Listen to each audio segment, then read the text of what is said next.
Se inicia el mes de noviembre en el país y en el sol de la mañana. Sean todos y todas muy bienvenidos y bienvenidas a este espacio, el programa más influyente de los medios de comunicación en la República Dominicana. Como siempre, inicio mis comentarios con la palabra de Dios, iluminado por el Señor. Primera de Pedro 5, capítulo 5, versículos 6 y 7. Humíllense, pues bajo la mano poderosa de Dios, para que Él los exalte a su debido tiempo, y depositen en Él toda la ansiedad, porque Él cuida de nosotros. Depositemos todas nuestras ansiedades, todos nuestros problemas en la mano de Dios, que Él cuida de nosotros. Saludo especial a don Antonio y a doña Montserrat de Espaillat, dos empresarios de los medios de comunicación que lo han transformado, humanizado y le han dado una perspectiva de futuro. A mi hermano Julio Martínez Pozo, que esté disfrutando grandemente este periplo en China, junto con la delegación, comiendo bien. Yo espero que Julio coma bien. Pues lo llevaron, porque él decía que comía mal, se lo llevaron.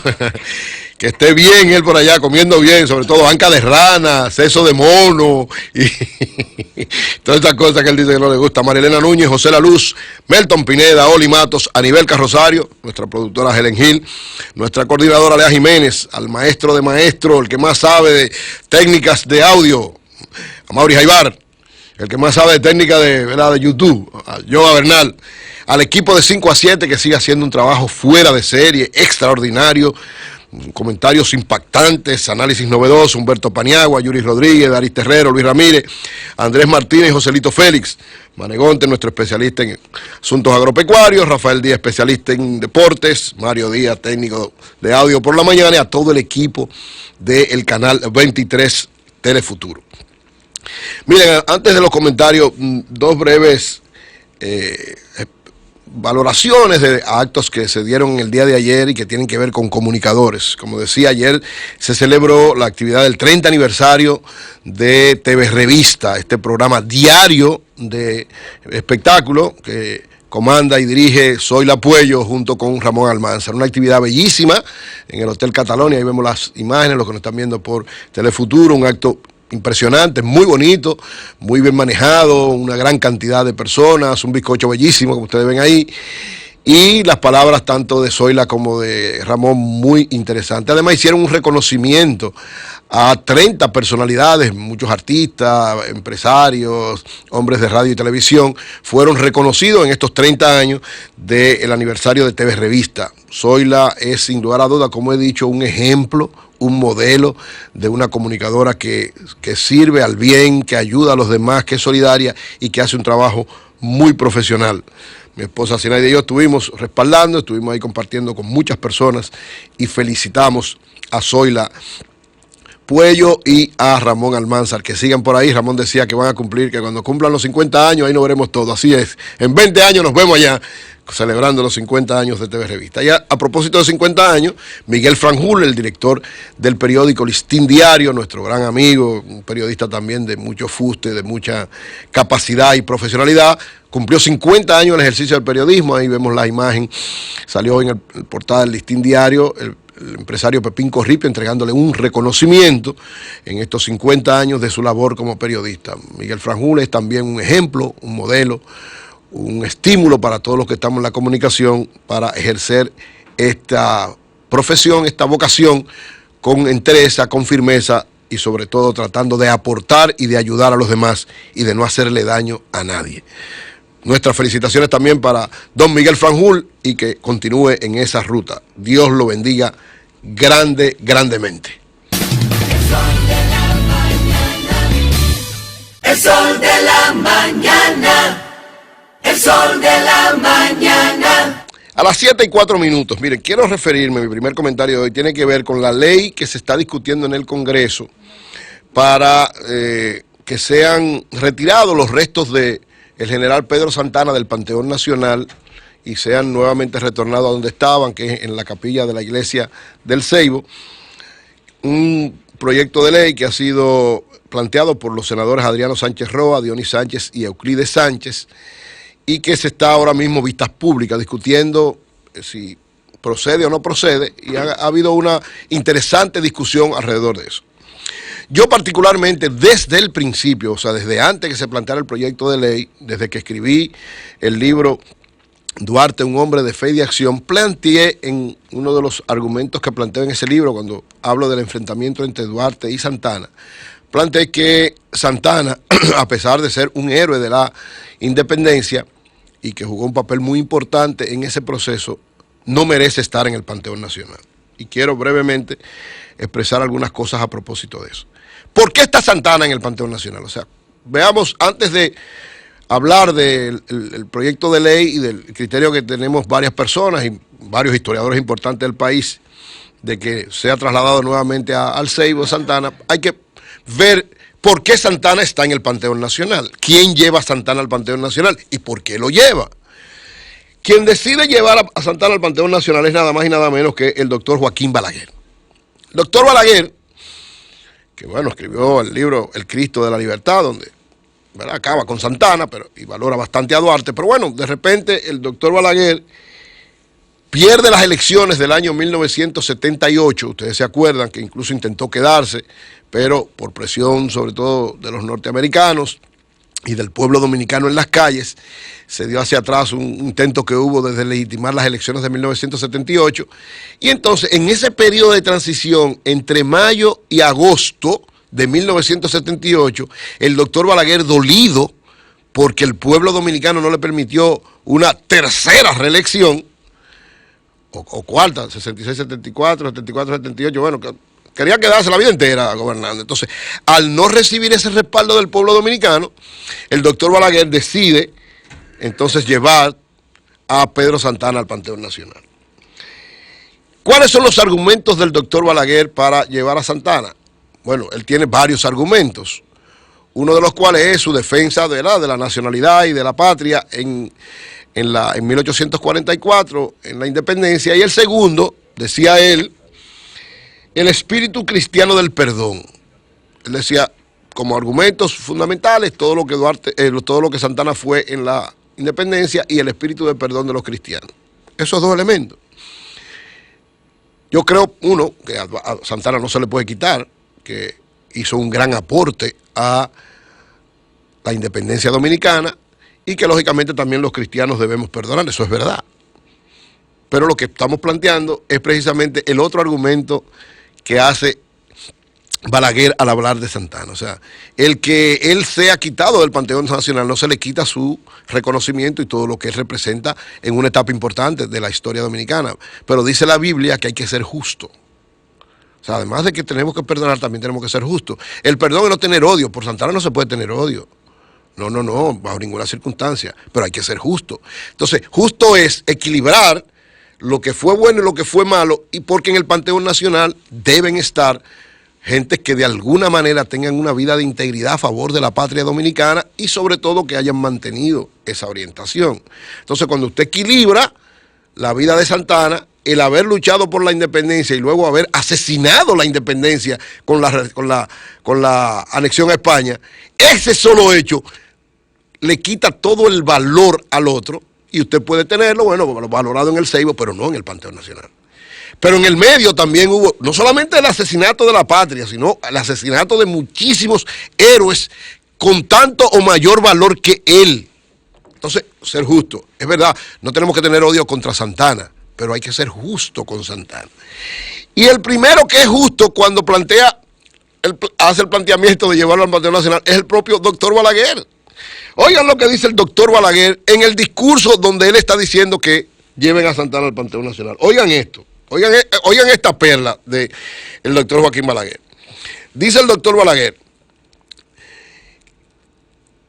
de Santana, dice, Santana es un vasallo de España, una especie de monstruo, semejante personaje cruel que no sentía piedad por sus víctimas, que dice Balaguer, y yo siento una incontenible repugnancia por su despotismo sin control y por su falta de caridad cristiana. Pero va más lejos. Dice Santana, producía en él, dice Balaguer, oiga, en el momento en que está diciendo que lo lleven al Panteón Nacional, dice Balaguer, El general Pedro Santana produce en mí la indignación, al igual que el de muchos otros dominicanos, que se han crispado de indignación ante la severidad draconiana con que echaste a puntapié del país a la madre del fundador de la República. Es decir, como muy bien dijo el director del Listín Diario, Rafael Herrera, que estaba ahí, y le comentó a uno de los historiadores, le dijo: pero esto es increíble, el discurso del doctor Balaguer ha derogado el decreto de traer a Santana al Panteón Nacional. Señores, porque evidentemente, mirando con justicia y con cuidado, Santana no merece estar en el Panteón Nacional. Santana merece su reconocimiento donde estaba, en la capilla del Ceibo, donde debe ser llevado nuevamente y reconocido. No es que pateen sus restos como él pateó los restos de Antonio Duvergé cuando lo asesinó frente a su hijo. No se merece. O sea, esa barbaridad que él hizo contra un héroe nacional no se merece contra él, pero él no merece estar en el Panteón Nacional. Señor, cuando usted analiza, cuando usted evalúa la historia de Pedro Santana, la conclusión es que no puede estar en el Panteón Nacional. Santana fue aquel gobernante que usurpó lo que le correspondía a los trinitarios. O sea, quien debió ser el primer presidente de la República Dominicana fue Juan Pablo Duarte. Quien debió dirigir la primera república eran los trinitarios. Pero Santana representaba el sector económico más importante, más conservador a los ateros, y prácticamente se quedó con el poder, lo usurpó. Y no solo se conformó con eso, sino que sabiendo que el ideólogo, el impulsor, el visionario y el guía había sido Juan Pablo Duarte, emitió en agosto de 1844 la famosa resolución número 17, en que declaraba a Duarte, a Sánchez y a Mella, o sea, a los tres principales actores de la independencia, como traidores a la patria. Lo deportaba de por vida y iba más lejos. Decía que el que lo encontrara, si ellos intentaban retornar, el que lo viera lo fusilara sumariamente. Y estuvo a punto de fusilar a Pedro Santana. No lo fusiló cuando lo trajo preso desde Puerto Plata, que lo confinó en las cárceles de la Fortaleza Osama, que lo mandó a fusilar, y no se consumó eso porque el cónsul francés en República Dominicana, que le prestaba dinero a Pedro Santana, le dijo: no cometas ese error, depórtalo, pero no lo mate. Porque sabía la dimensión, la importancia, la justeza histórica de lo que había aportado Juan Pablo Duarte para la República. Pero no solo eso. Recordemos que en 1844, el 6 de noviembre, que a propósito, ¿verdad?, se cumple un aniversario más de la independencia, la primera Constitución Dominicana, a propósito de la independencia, Duarte, en una actitud de un dictador como fue, rodeó el Congreso Nacional que estaba reunido en San Cristóbal para imponer el famoso artículo 210 de la reelección. Es decir, los males de la República Dominicana en términos de reelección empiezan con Pedro Santana por sus apetencias personales, por su deseo de quedarse en el poder y de hacerle daño a la patria que él acababa de aportarle su favor. Pero no solo eso, señores. El 27 de febrero de 1845, para celebrar el primer aniversario de la independencia nacional, ¿ustedes saben lo que hizo Pedro Santana? Que fusiló a María Trinidad Sánchez, tía de Francisco del Rosario Sánchez, y la que bordó, junto con Concepción Bona, la primera bandera nacional. Para celebrar el primer aniversario de la independencia, fusila a María Trinidad Sánchez. Y el doctor Balaguer ahí cometió una barbaridad tan grande, que ahora mismo Pedro Santana está justo frente a donde está María Trinidad Sánchez. O sea, usted entra al Panteón Nacional y está Pedro Santana en el lado derecho y María Trinidad Sánchez frente a él exactamente en el lado izquierdo. Lo que es una verdadera barbaridad. Pero no solo eso. El crimen más grande que puede cometer alguien es matar a su propio hijo. Ese es uno de los crímenes más grandes. Entonces Santana fue de los que parió la independencia, es verdad. Eso no se le puede quitar. Pero ese hijo que él parió en 1844, lo fusiló en 1861, lo mató, cometió un asesinato de ese hijo que él había parido junto con todos los patriotas de esa época en 1844. Entonces, comete un crimen injustificable desde todo punto de vista para estar en el Panteón Nacional. Por el solo hecho de la anexión a España, Santana no merece estar en el Panteón Nacional. Pero no se queda ahí. Santana fusiló a Francisco del Rosario Sánchez, otro héroe importante de la patria dominicana, que además en un momento hasta le sirvió a él. en un momento le sirvió a Pedro Santana. Y Sánchez, recuérdense que vino por el cercado, vino por Haití, pasó ahí en el cercado, fue apresado y fusilado por Pedro Santana. Pero no solo eso, también fusiló a varios héroes nacionales, a los hermanos Puello, José Joaquín y Gavino, a Pedro Duvergé. Y nunca, por lo menos, o sea, usted dice, bueno, fue un gestor de la independencia, después se arrepintió de estas cosas. Muchos dicen, no, Eury, el problema es que él nunca creyó en eso. Bueno, pues si nunca creyó en la patria, no puede ser un héroe nacional y estar en el panteón.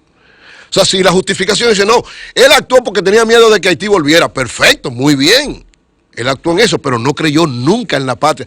Y no creyó en la patria porque la entregó a España. Y muchos dirán, no, pero la mayoría de la gente creía eso en ese tiempo. No, la mayoría no. Habían sectores que no creían que la República Dominicana podía, pero habían sectores que sí. Duarte dijo, nuestra patria será libre de toda potencia extranjera o se hunde la isla. Y fue consecuente hasta el final. Y todos los que estuvieron con él fueron consecuentes hasta el final. Y es verdad que algunos tuvieron desvarío en el medio, pero al final de su vida volvieron y retomaron el ideal patriótico. Entonces yo creo, en esta vistas públicas que se está dando en este proyecto de ley, que sin odios para Santana, porque no puede haber odios para Santana, y ahí yo estoy de acuerdo con el doctor Balaguer, el sentimiento cristiano lleva al perdón, vamos a perdonarle sus errores, pero vamos a colocarlo en la justeza histórica. Es decir, no tengamos odio contra Santana, valoremos lo que hizo por la independencia, pero es evidente que siendo justo, siendo honestos ante la historia de la República Dominicana, siendo patriotas, recordando a quien más hizo porque seamos dominicanos, que fue Juan Pablo Duarte, la decisión debe ser tomar los restos del general Pedro Santana y llevarlo nuevamente al Ceibo, donde reposaban en el cementerio del Ceibo, hacerle todos los honores que él merece por lo que aportó a la independencia y que descanse por siempre en ese lugar. Y que el panteón nacional de la patria dominicana lo dejemos para los héroes íntegros, completos, que pudieran haber tenido errores porque nadie es perfecto, pero que a final de cuentas sus valoraciones positivas y patrióticas a favor del país son mucho más que sus traiciones y sus acciones contrarias al bienestar de nuestra nación y de las grandes mayorías. El sol de la